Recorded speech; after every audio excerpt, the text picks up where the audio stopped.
नमस्कार दोस्तों, let's study YouTube channel पर आपका हार्दिक स्वागत है। आई होप आप अच्छे होंगे, स्वस्थ होंगे। इस वीडियो में हम हिमाचल प्रदेश में एक ऐसे टॉपिक के ऊपर बात करने वाले हैं जो जुड़ा है सरकारी भर्तियों से और वर्तमान सरकार ने सरकारी भर्तियों के लिए क्या क्या फैसले लिए हैं उनके बारे में हम डिटेल में बात करेंगे। और ये वीडियो मस्ट वॉच वीडियो होने वाली है। इस वीडियो को अंत तक ज़रूर देखना। इसमें बहुत सारी चीज़ों के ऊपर हम बात करने वाले हैं और एक रिक्वेस्ट आपसे रहेगी, इस वीडियो को ज़्यादा से ज़्यादा ज़रूर आप शेयर करना ताकि बहुत सारे लोगों तक इस तरह की वीडियो पहुंच पाए और एक्चुअल में उनको जानकारी हो कि क्या क्या चीज़ें हिमाचल प्रदेश में हुई हैं। अगर हम वर्तमान सरकार की बात करें तो रेगुलर भर्तियों के अगेंस्ट जो फैसले लिए गए हैं तो उसमें क्या चीज़ें आपने देखी। एक तो आउटसोर्स भर्तियां हो गया, दूसरा मित्र भर्तियां हो गया और तीसरा रेगुलर पोस्ट के अगेंस्ट जो है वो असिस्टेंट नाम जोड़ के भर्तियां की जाएं। आपने ये चीज़ ऑलरेडी स्टाफ नर्स के लिए देख ली होगी, जहां पे असिस्टेंट स्टाफ नर्स की भर्ती हमें देखने को मिलती है। 5 साल के लिए जो रिक्रूटमेंट होगी ऑलरेडी भर्ती कोर्ट में पहुंच चुकी है। अब हाई कोर्ट में डिसाइड होगा कि क्या इस तरह की भर्तियां होनी चाहिए।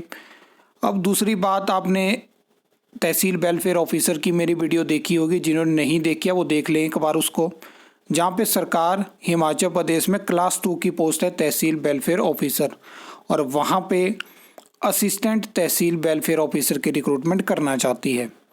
मित्र भर्तियों में बात करें तो वन मित्र भर्ती हो चुकी है, पशु मित्र भर्ती शुरू हुई थी जो कि रुक चुकी है, बिजली मित्र भर्ती शुरू नहीं हो पा रही है और उसके बाद रोगी मित्र भर्ती आपको देखने को मिल सकती है।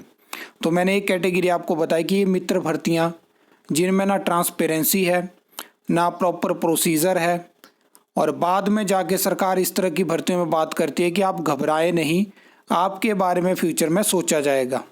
एक ऐसी सिलेक्शन प्रोसीजर के बाद आप जो सिलेक्टेड लोग वहाँ पे होते हैं उनको ये भरोसा देते हैं। अब गलती उनकी नहीं है, उनके पास ऑप्शन ही आपने नहीं छोड़े, उन्होंने तो अप्लाई करना था। जब आप फॉरेस्ट गार्ड की रिक्रूटमेंट नहीं करेंगे तो सीधी सी बात है जिनके सामने जो भर्ती आएगी, क्योंकि मजबूरी है, अब सबके पास तो ये ऑप्शन नहीं है कि वो स्टेट के बाहर जाएं, कुछ की और रिस्पॉन्सिबिलिटीज़ हैं, उनके साथ कुछ और चीज़ें जुड़ी हैं जिसकी वजह से कहीं ना कहीं उनकी सोच रहती है कि उनको हिमाचल में ही अपने घर के पास ही कोई छोटी मोटी या कोई अच्छी जॉब जो सरकार प्रोवाइड करवा सकती है वो मिल जाए। फिर उनके दिमाग में आपने ये चीज़ें डाल दी हैं कि कभी ना कभी आपके लिए पॉलिसी बन जाएगी, कभी ना कभी आपको रेगुलर कर दिया जाएगा। इस तरह से हिमाचल में कई सालों से बहुत सारे लोग एक्सप्लॉइट होते आए हुए हैं और एक टाइम ऐसा था कि हो जाते थे रेगुलर, क्योंकि उस टाइम पे कम लोग होते थे। आज को आप देख लो कि अगर इस तरह की रिक्रूटमेंट सभी जगह पे होंगी तो कितने लोगों को फ्यूचर में हिमाचल सरकार रेगुलर कर पाएगी। अब आउटसोर्स भर्तियां भी एक अलग मुद्दा है। आउटसोर्स भर्तियों में आपने देखा होगा तो आपने अभी की अब एक रिसेंट हम पहले बात कर लेते हैं असिस्टेंट के बारे में। स्टाफ नर्स भर्ती को असिस्टेंट स्टाफ नर्स से भर्ती बना दिया, 5 साल के लिए रिक्रूटमेंट होगी, फिक्स सैलरी मिलेगी। भर्ती कोर्ट पहुंच चुकी है। सरकार ने दूसरे नाम से और वैकेंसी जो है वो यहाँ पे एडवर्टाइज कर दी, जिसका एग्ज़ाम 20 मार्च को होने वाला है। अब देखते हैं जो नेक्स्ट हियरिंग होगी वहाँ पे क्या उससे जुड़ा भी कोई डिसीज़न हमें देखने को मिलता है। असिस्टेंट तहसील वेलफेयर ऑफिसर के ऊपर हमने बात कर ली। अभी रिसेंटली जो लास्ट कैबिनेट मीटिंग होती है वहाँ पे जूनियर असिस्टेंट प्रोफेसर भी अब हिमाचल प्रदेश में हमें देखने को मिलेंगे। मतलब हर जगह आपको असिस्टेंट जो है वो रेगुलर पोस्ट के अगेंस्ट जोड़ा जाएगा, उसको एक पॉलिसी में लाया जाएगा जो कि 5 साल के लिए 7 साल के लिए होगी, फिक्स सैलरी आपकी रहेगी। तो एक तरफ से जॉब ट्रेनिंग पॉलिसी आपको एक्सप्लॉइट करेगी, दूसरी तरफ से असिस्टेंट किसी पोस्ट के साथ जोड़ दिया जाएगा, तीसरी तरफ मित्र भर्ती में एक्सप्लॉइट होना, चौथा आउटसोर्स भर्ती में एक्सप्लॉइट होते रहो, जब मर्जी आपको निकाल दिया जाएगा। तो ये फैसले हैं हमारी सरकारों के जिनको हमने वोट दे के सत्ता में लाया है। अब आपको डिसाइड करना है कि अगली बार जब चुनाव होंगे तब आपको क्या डिसीज़न लेने हैं। क्या बीजेपी पार्टी, क्या कांग्रेस पार्टी, क्या इन्होंने जो अपने वादे पास्ट में किए उनको पूरा किया, क्या इन्होंने जो है वो युवा विरोधी फैसले लिए, क्या इन्होंने युवाओं के लिए अच्छे फैसले लिए, वो आपको एनालाइज करना है पूरा कि क्या क्या चीज़ें हुई हैं। अब आउटसोर्स भर्तियों में अगर हम बात करें तो स्टेट में इस टाइम पे जेई की आउटसोर्स भर्तियां भी हुई हैं। टीसीएल में आप जाइए 43, 44 वहाँ पे आउटसोर्स जेई हैं। आप यहाँ पे यूडी में जो यूएलबी होती हैं, म्यूनसिपल कॉरपोरेशन काउंसिल नगर पंचायत, वहाँ पे इतने तो वहाँ पे रेगुलर जेई नहीं है जितने वहाँ पे आउटसोर्स जेई हैं। वो भी इस उम्मीद में बैठे हैं कि एक टाइम पे उनके लिए भी कोई पॉलिसी बनेगी या उनको भी रेगुलर किया जाएगा। क्योंकि आपने देखा होगा कोर्ट के कुछ ऐसे डिसीजन रहते हैं जहाँ पे कोर्ट कहता है कि आपने इतने टाइम तक इनकी सर्विस ली है तो आप इनको एक्सप्लॉइट नहीं कर सकते, आप इनके लिए कुछ ना कुछ आपको सोचना पड़ेगा। जो कि आईटी में ये रिक्रूटमेंट होती है, डेटा एंट्री ऑपरेटर की होती है, स्टाफ नर्स को भी बहुत सारे आउटसोर्स रखा गया। जहाँ पे हाई कोर्ट में केस लगता है, हाई कोर्ट कहता है कि एक ऐसी जॉब जिसमें कि काफ़ी ज़्यादा आपके हेल्थ सेक्टर से जुड़ी ये जॉब है, रिस्पॉन्सिबल जॉब है, और आप आउटसोर्स रिक्रूटमेंट यहाँ पे बल्क में करते हो, तो क्या आप और जो आउटसोर्स स्टाफ नर्स है उसको टर्मिनेट करने के अलावा आप उस पर क्या एक्शन ले सकते हो और एक आउटसोर्स जॉब पे, क्योंकि वो तो डायरेक्ट विभाग से, सरकार से नहीं जुड़ी है। ऐसे फैसले भी हमें देखने को मिले। लेकिन क्या सरकारें इम्प्रूवमेंट करना चाहती हैं? क्लास 3 की भर्तियां एक ओशियन की तरह है। जब इनमें इंटरव्यू को बंद किया गया तो उसके बाद सरकारों के पास ऑप्शन नहीं रहे कि हम अपने लोगों को किस तरह से सेट करें। क्योंकि जब क्लास 3 जॉब के लिए इंटरव्यू होते तो बहुत धांधली यहाँ पे देखने को मिलती थी। अब मैक्सिमम जॉब यहाँ पे आती हैं क्लास 3 में, तो फिर यहाँ पे ऑप्शन लाए गए कि ऐसा करते हैं कि आउटसोर्स जॉब लेके आते हैं, कोई कमेटी के तहत रिक्रूटमेंट करते हैं, कोई पॉलिसी के तहत रिक्रूटमेंट करते हैं। अलग अलग डिपार्टमेंट, बोर्ड, कॉरपोरेशन में ऐसे रास्ते ढूंढे गए, ऐसे लूप होल छोड़े गए जिनका खामियाजा बाद में हमें आज उठाना पड़ेगा या आगे जो जनरेशन आएंगी वो उठाएंगी। अब जब इस तरह की असिस्टेंट भर्तियां लेके सरकार आएगी, इनको हाई कोर्ट में चैलेंज किया जाएगा। अब सरकार भी कहीं ना कहीं हर एक चीज़ में लूप होल छोड़ती है।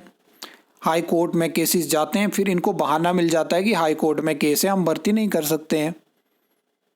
अब ये आपने देखा होगा कि 1 या 1.5 साल तक वर्तमान सरकार चिल्लाती रही कि हम ऐसा आयोग बनाएंगे जो कि ट्रांसपेरेंसी पे काम करेगा, जो इतनी चीज़ें करेगा कि मुझे तो उस टाइम भी पता था कि ये चीज़ें होने नहीं वाली है। अब आपने देखा कि रिज़ल्ट आते हैं, रिज़ल्ट में कोई ट्रांसपेरेंसी नाम की चीज़ ही नहीं है। वही चीज़ें हो रही हैं जो 2022 से पहले होती थी। कैसे आपसे कोई उम्मीद करेगा कि आप आज ऑनलाइन पेपर मतलब करवा के इतने टाइम तक आपके रिजल्ट हमें देखने को नहीं मिलते हैं? कहाँ से ट्रांसपेरेंसी होगी? तो सरकारें कहती कुछ और है, करती कुछ और है, और जो चीज़ें आज झेली जा रही हैं उसके लिए कहीं ना कहीं बीजेपी पार्टी और कांग्रेस पार्टी दोनों, इनकी रिस्पॉन्सिबिलिटी हो इस चीज़ के लिए होनी चाहिए। इम्प्रूवमेंट पे कोई काम नहीं करना चाहता है। जहाँ पे बात करते हैं कि किस तरह से आगे आप सोचेंगे, एक सोच बहुत ज़रूरी होती है। इनकी सोच डायरेक्ट एक सीधी डायरेक्शन में नहीं है, यहाँ से वहाँ है कि किस तरह से वोट बैंक बनाएं, कौन सी योजनाएं लाएं। सेंटर में बैठी बीजेपी हमारे लिए, हमारे अगेंस्ट क्या कर रही है? कहीं कहीं पे भी इम्प्रूवमेंट की कोशिश नहीं करी गई कि किस तरह से हम सरकारी नौकरी में परफॉर्मेंस बेस इसको करें, क्या इम्प्रूवमेंट करें, कहाँ पे हमारे पास स्टाफ की बहुत ज़्यादा नेसेसरी ज़रूरत है, हम वहाँ पे टाइम टू टाइम रिक्रूटमेंट करें। अगर टाइम टू टाइम रिक्रूटमेंट नहीं होगी तो चीज़ें और से ख़राब होती जाएंगी जब आपके पास स्टाफ नहीं होगा। आप बीडब्ल्यूडी में जाइए, अब सरकार कह रही है कि हम अलग अलग जो कॉरपोरेशन बोर्ड में जहाँ पे इंजीनियरिंग विंग रहता था उनको ख़त्म करेंगे, मैक्सिमम कंस्ट्रक्शन हम पीडब्ल्यूडी से करवाएंगे। पीडब्ल्यूडी में आप जाइए, 400 के आसपास वहाँ पे जेई की जो डायरेक्ट रिक्रूटमेंट यानी टेस्ट से भर्ती होनी है, वो उतनी पोस्टें वहाँ पे वैकेंट है। कैसे आप अपनी चीज़ों को इम्प्लीमेंट कर पाएंगे? आप जाइए एग्रीकल्चर डिपार्टमेंट में, एईओ की 70% पोस्ट से ज़्यादा पोस्ट वहाँ पे वैकेंट है। सब इंस्पेक्टर की पोस्टें वैकेंट है, पटवारी की पोस्टें वैकेंट है, सेक्रेटरी की 900 पोस्टें वैकेंट है और आप भर रहे हो 150। कैसे पंचायतों में काम होंगे? इलेक्शन होने हैं, आपने सेक्रेटरी के पास पावर दे के रखी है, ऐसी चीज़ें मैनेज नहीं हो पाएंगी। सरकार को एक सोच के साथ आना पड़ेगा। जो चीज़ें पहले तो सरकार जो बजट में चीज़ें अनाउंस करती है, या तो उनको पूरा करिए या तो बजट में अनाउंस मत करिए। ये वीडियो काफ़ी लंबी हो चुकी है, लेकिन हम अपने जो हमारा मुद्दा था उसके ऊपर बात कर चुके हैं। लेकिन एक मेन चीज़ जिसके बारे में हम बात करेंगे कि आपका जो भी ओपिनियन है आपने लिख के ज़रूर बताना है, क्योंकि मैं आपके सारे कमेंट पढ़ता हूँ और उन्हीं के अकॉर्डिंग नेक्स्ट वीडियो का टारगेट भी बनता है। कोशिश भी रहती है कि उस पर अपडेट लाई जा सके।